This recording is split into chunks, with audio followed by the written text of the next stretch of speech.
folks, welcome to another episode of OIFC TV. I am Captain Brant, and we are catching bait right now because we're getting ready to head offshore. We have first mate, aka co-captain Brayden here with me. We have the original OG Captain Barrett right here, part of our OIFC TV No Limits team. And then behind you back here, we've got the guru himself, Captain Rube. Say hello. What's up? What's up? We're right here on the beachfront, catching some menhaden before we head offshore. We have an incredible trip planned today. We are going offshore to spend the night at the Frying Pan Tower off of the Frying Pan Shoals. This is basically become an offshore hotel. It's 50 miles off the coast of North Carolina here in the Cape Fear area. Obviously out of Ocean Isle Beach where we are, it's about 50 miles from us. And so what we're gonna do first, we have to be sure we've got dinner to eat tonight. So the owner of the tower, his name is Richard Neal. He's invited us out. So our first job today, this evening, it's about midday right now, we gotta go catch some dinner. So hopefully some snapper, triggerfish, maybe a grouper. Not really sure what we'll run into, but we wanna catch some fish, and then we're gonna meet Richard at the tower.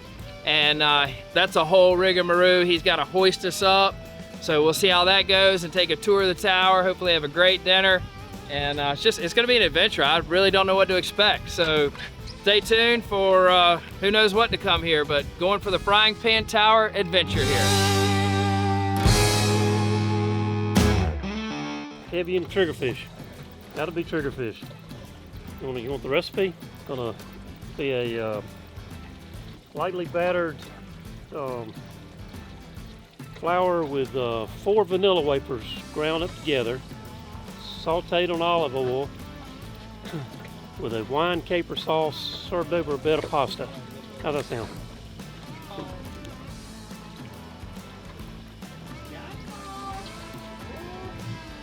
He's getting bigger. What are you catching there? He's getting bigger. He started off, he wasn't impressing me, but he's starting to impress me a little better now. I'm gonna say triggerfish. That's what I'm hoping. Oh! Oh, what have I got? Oh my gosh! Oh! He's fighting. Somebody help me. Somebody help me. Without this fish, we may not eat tonight, folks. This is big. Don't be saying that now. He ain't up here yet.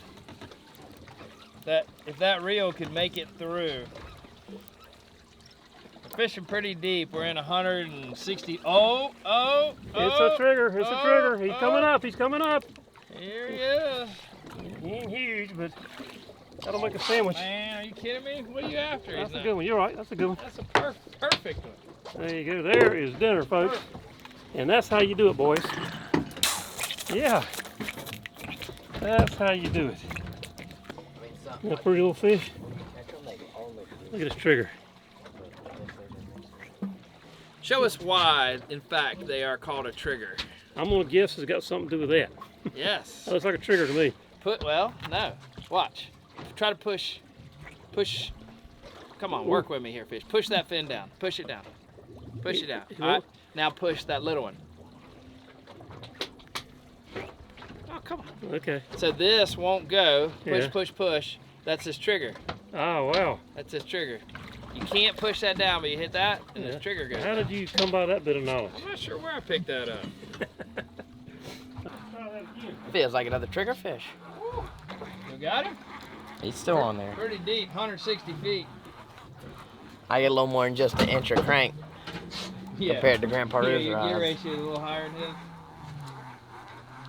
Oh yeah, triggerfish. Trigger! That's what I'm talking about. He's getting bigger. Oh, he's getting bigger now. Good Lord. Oh, look at that. He's killing me. Johnny Pierfish over there sneaking up on me. Oh yeah. Oh yeah. Still got it. Well, what all that hollering was about, that wasn't a big deal. Little guy. You gotta catch them the right size so they'll fit perfectly in the frying pan. Oh, I think I got 2, Grandpa Rube. No. 2 for 1 here. I think I see 2. Or just one big one. Nope. It's 2. Double banger. Come Now that is how it's done, folks. Don't worry, I'll keep producing. Dinner's on me. Yeah. So I'm gonna let these guys.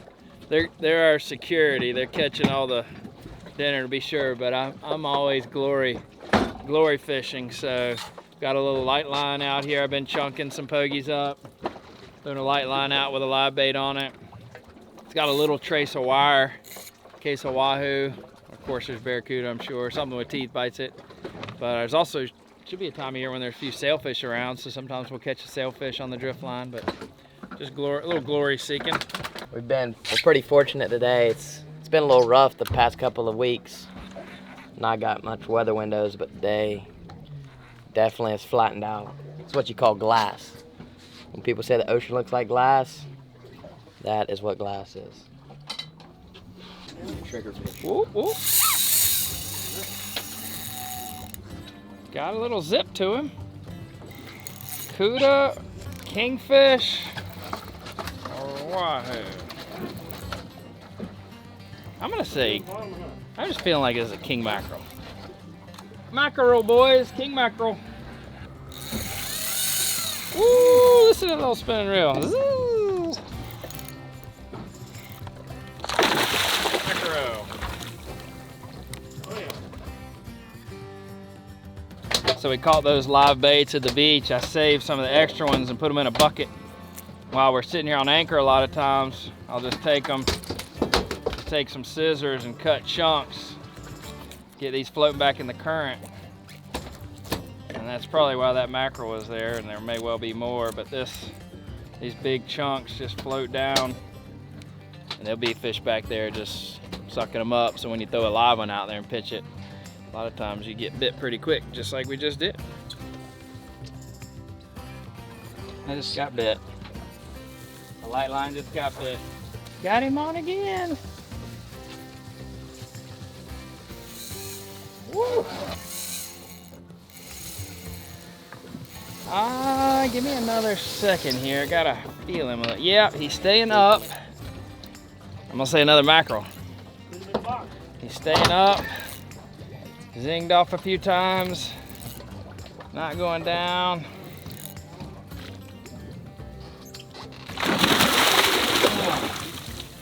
Smacked him. Oh, son, turn the handle. Turn the handle. Well, that was a little big. We got him off the rock. Oh!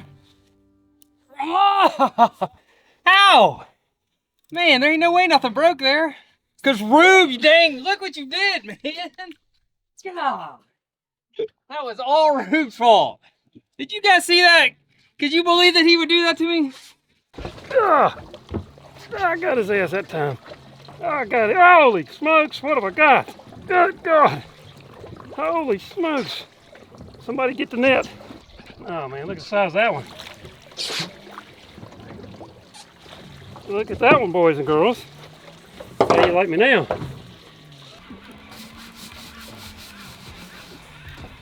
I believe we're fighting. Oh, no. Got a little... Oh, it's look an at this. eel. Oh, more eel. Man, that'd be a good for bait. Oh, Brayden, you better get him off your hook. That old grunt.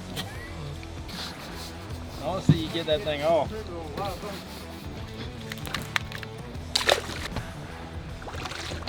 Let's go. Come on up. Nice and easy.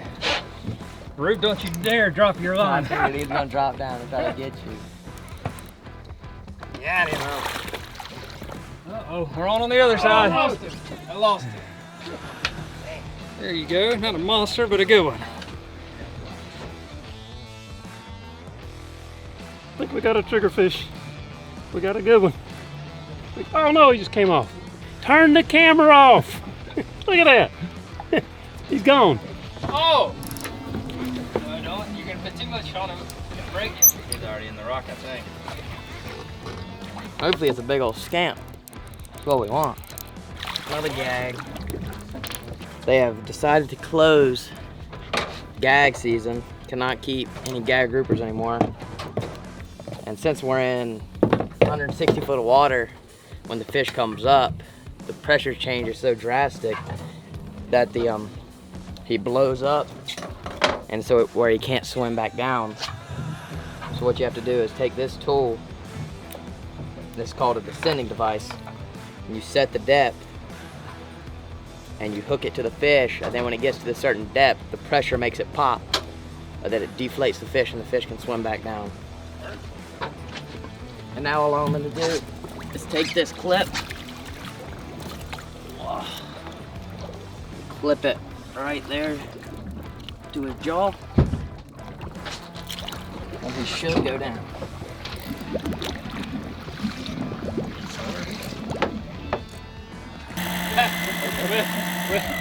Yeah, he's gone, and look, it worked. Just wait to see him float back up. And he's gone. So theoretically, that device detects water pressure. We set it at 100 feet, we're at 150 feet. So theoretically, he deflated, came off, and now we'll live to tell the story, right? Trying to catch a scamp. I want a scamp grouper. Because they're open, gags are not. Scamps are. Oh, whoa, whoa, whoa, whoa, whoa. Whoa, Sally. Something. You got a shark. I'm in the rock. Oh, am I? Am I in the rock? Maybe I'm not. Yeah, I'm not in the rock.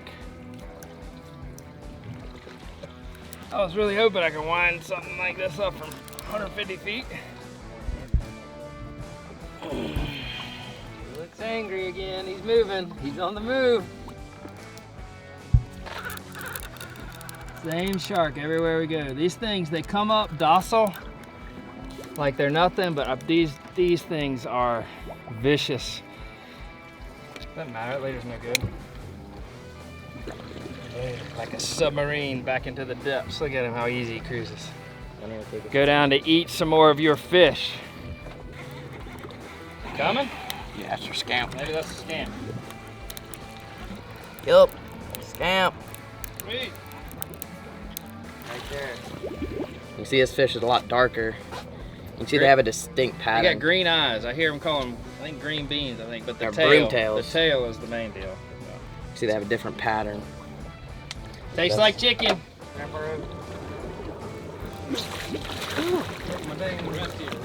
Broke my weight off. Probably two of them. I got a slight problem. It's on there, yeah.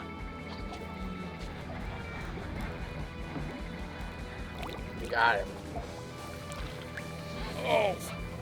Got him. Oh. Dang, I can't even crank my handle. Oh my God. Turn the camera off. Good God. I'm trying to be quiet and sneak up on him. Maybe I can actually catch one. He ain't no world record material, but he's a fish. This one's a sandwich. The one Barrett caught was a dinner plate.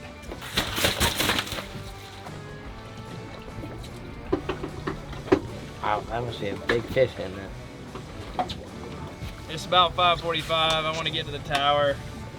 Definitely for dinner. We gotta still transport all of our fish up that we're gonna eat for dinner. We gotta transport ourselves. What do you catch over there, Rube? A grunt. A grunt. Great snapper. Great snapper. So I think we're gonna call it an afternoon. We have a nice afternoon of fishing. Caught some really good eating fish. So next phase. The cool thing is when you're staying at the tower, we're fishing out here 60 miles offshore from Ocean Isle, but we're only 10 miles from the tower. So we'll run in and see what the next phase of the adventure brings. So.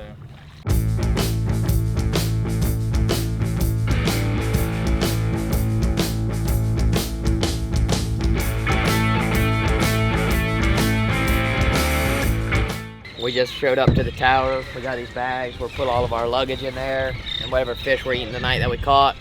And they'll tow it up, and then they'll tow everybody up. Then I'm the youngest, so they've made me the swimmer, the one that has to swim from the boat over back to the tower, which I'm definitely not looking forward to. because I'm definitely not a fan of sharks, I would say. But yeah, we'll see if I get eaten or not. I'd say the odds are pretty high.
Well, I couldn't see anything under me, which that's definitely an eerie feeling. But it was a lot further than I thought it was. You were too busy watching me to be sure I was safe, or you were possibly blinded by my incredible tan and body. And now the whole world is gonna get to see. But oh, that's a long way. It's a lot longer than you think. This is the most unique, clean stations I've ever seen in my entire life. Okay, it's got a great sunset view. I got an unlimited ocean view. Good place to dispose of the carcasses. I mean, what more could you ask for?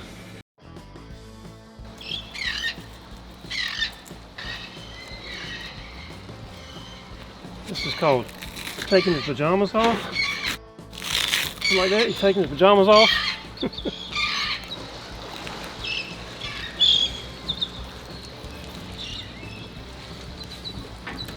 And we're going to cut the little rib bone out right here.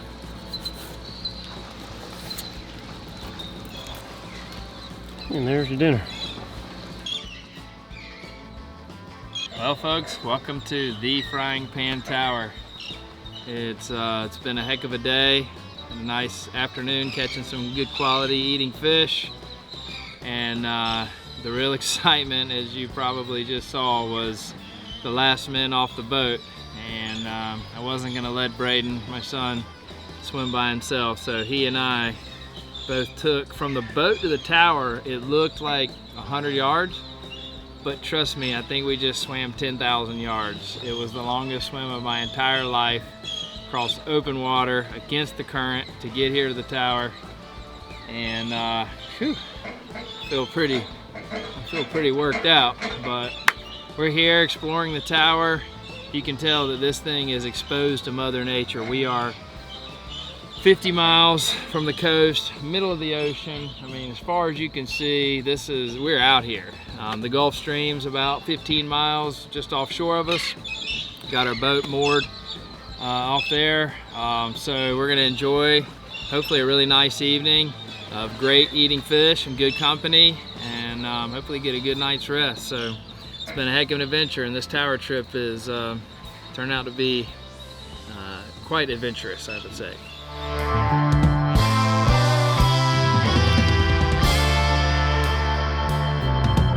All right, we're out here on Frying Pan Tower, cooking up some grouper. We're cooking up some scamp. We're gonna do some oil, some salt, some pepper. We'll throw it on the grill, maybe some jasmine rice. Get everything nice and ready for the fellas.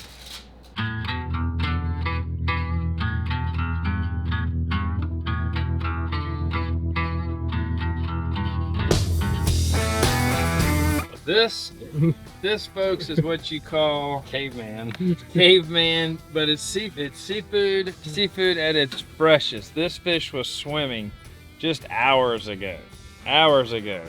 We're approximately 80 feet above sea level, and we are enjoying the fruits of our labor. Hopefully it's good. What it lacks in color, it makes up for in flavor. You know, we might not have the culinary artistic look and color, but we're gonna go with the flavor. Chef Rube. Chef Rube. No vanilla wafers for this.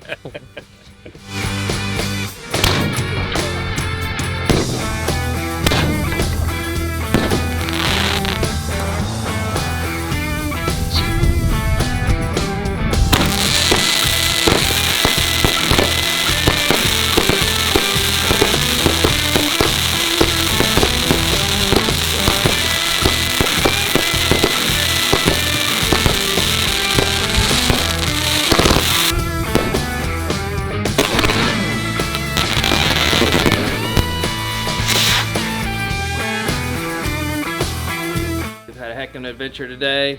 Started at the Ocean Isle Fishing Center, ran offshore, caught some really great eating fish, got to enjoy them under the stars tonight. Shot off some fireworks, great company. It's past 10 o'clock, it's time to go to bed.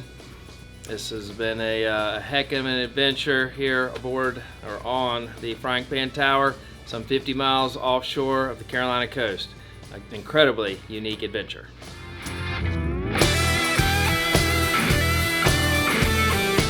All right, folks, it's next morning, made it through the night, a night that started incredible, great food, fireworks, went to bed 10:30, turned the generator on, room was moderately cool, laid down, 12:30, apparently the generator had kicked off, and it was hot, I mean hot. So I stumbled around, brought my pillow, and spent the entire night sleeping on this deck up here on the helicopter pad. And it was okay if you're 20, but I'm not 20, so sleeping on a hard deck floor reminds me of the time I tried to convince my wife that it was a good idea to sleep in the car after the concert instead of waiting in traffic. That didn't go good then, and didn't go good for me last night.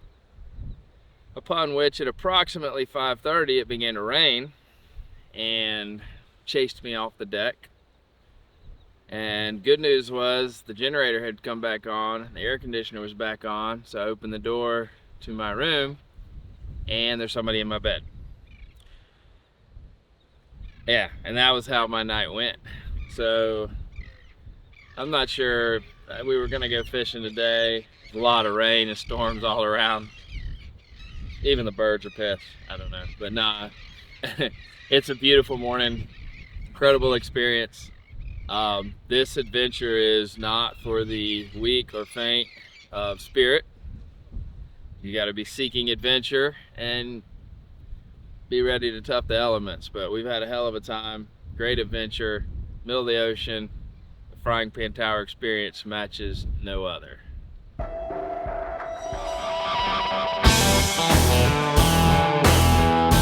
So the tower was actually built 1964 just as a light station with the light up in the top. And it was filled up with young Coast Guard guys just basically to keep the ships from running aground on the shoals. So now with GPS, all we do out here is try and put it back in order and also still help the different mariners that are out here, and then provide access for marine biologists down below, cameras to look at the sharks, and anemometer to measure the wind speeds during hurricanes, things like that. Well, the tower luckily was built basically as a house, so it does have 7 different bedrooms with all the modern things like air conditioning and heating and things like that. Water, nice stainless steel kitchen. If they really want to help, a simple thing to do would be just tell other people about it. If they have a nice ocean-going boat to help us carry out equipment, that's a big cost for us. And you never know. One man's excess materials might be the stainless steel or galvanized material that we need. Let's go on down into the belly area. It's the area that everything looks the worst, but that's where we have a lot of progress to make. So down in the belly area, some of the things that we really deal with is the whole structure is based on trusses. So the bottom piece of the trusses themselves are the areas that have to be beefed up and added onto. Each of the pipes across here originally were designed to hold about 150 tons of weight in here. So by us emptying these tanks out, it's dropped out over 300,000 pounds of water weight. We're currently about 65 feet above the water right here, which is a little bit higher than the highest waves even in the hurricanes, because during some of the hurricanes we'll see a 30-footer down here. Makes you a little nervous when it's about halfway up, you know. But it also is a great place for where we store all our water. The rain that just came by a couple hours ago filled up that tank, and you see it completely filled it to the point that it's overflowing, which is good. So we always have fresh water rather than having to desalinate. The tower itself is undergoing just basically a long-term consistent renovation where we bring out parts and pieces and volunteers, and just the more people know about the tower, the more we can actually get it done.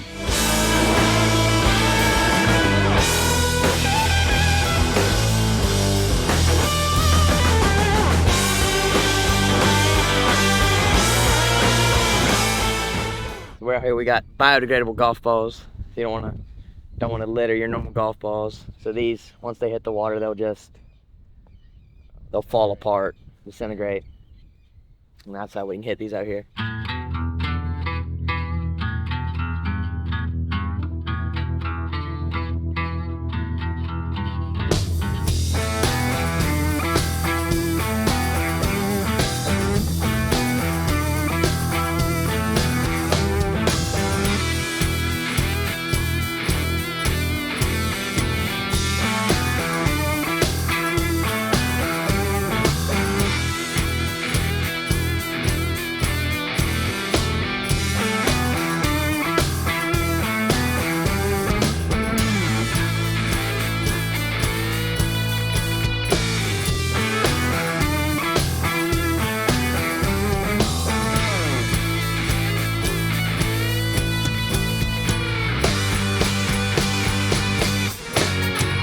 Just got off the tower here, about to head back home.